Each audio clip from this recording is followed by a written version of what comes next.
अस्सलाम वालेकुम viewers, I am doctor any. उम्मीद है आप अपनी फैमिली के साथ खैरियत से होंगे। अपनी पिछली वीडियो में मैंने आपके साथ IUI साइकिल की कॉस्ट को डिस्कस किया था। आज हम बात करेंगे कि एक IVF साइकिल पर कितना खर्चा आता है। सबसे पहले तो हम इस बात को डिस्कस करते हैं कि IVF जो इतना महंगा प्रोसीजर है, इसमें किन चीज़ों का खर्चा आता है। इसमें पहले नंबर पर आते हैं ओव्यूलेशन इंजेक्शंस जो हम लगाते हैं, और दूसरे नंबर पर IVF लैब के चार्जेस हैं। ये गोनेडोट्रोफिन इंजेक्शंस होते हैं जो ओवरीज में ज़्यादा एग्स बनने में मदद करते हैं। ये इंजेक्शंस काफ़ी महंगे होते हैं और हर IVF सेंटर में मुख्तलिफ कंपनी के इंजेक्शंस लगाए जाते हैं, और ये गोनेडोट्रोफिन इंजेक्शंस साइकिल के दूसरे दिन से लेकर 10 से 12 दिन तक लगते हैं।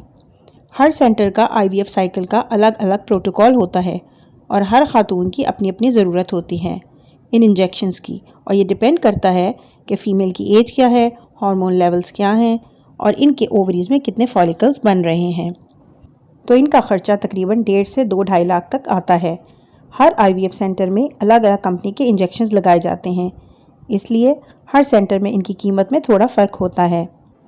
इसके बाद जो खर्चा आता है वो IVF लैब का है। जब फॉलिकल्स मैच्योर हो जाते हैं तो एग्स को बाहर निकाला जाता है, जिसे oocyte रिट्रीवल कहते हैं। ये प्रोसीजर बेहोशी में किया जाता है। तो बेहोशी के डॉक्टर के, बेहोशी की दवाइयों के, oocyte रिट्रीवल के और जो भी डिस्पोजेबल चीज़ें इस्तेमाल होती हैं, इन सब का खर्चा होता है।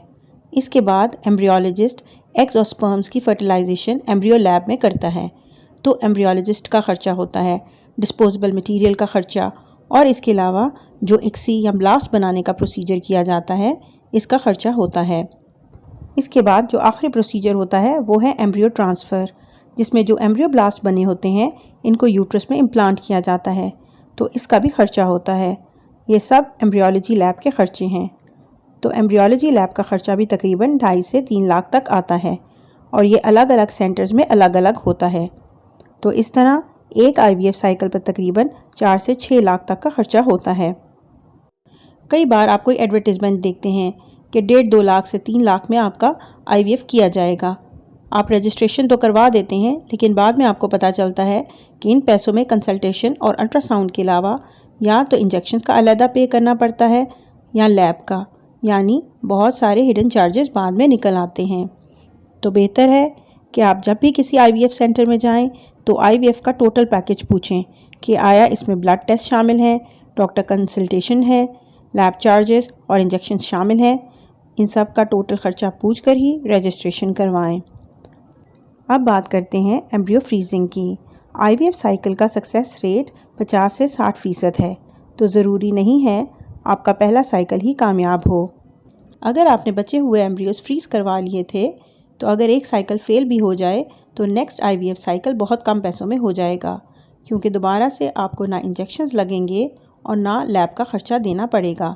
तो बेहतर है आप अपनी गायनेकोलॉजिस्ट या एम्ब्रियोलॉजिस्ट से इस बारे में बात ज़रूर कीजिए कि आपके टोटल कितने एग्स निकले हैं, कितने एम्ब्रियोज बने हैं और कितने एम्ब्रियोज ट्रांसफ़र कर रहे हैं, और बाकी के एम्ब्रियोज आप फ्रीज करवा लें, ताकि आपके पास नेक्स्ट साइकिल के लिए, या अगर आपका पहला साइकिल कामयाब भी हो जाए तो नेक्स्ट बेबी के लिए आपके पास फ्रोज़न एम्ब्रियोज मौजूद हों।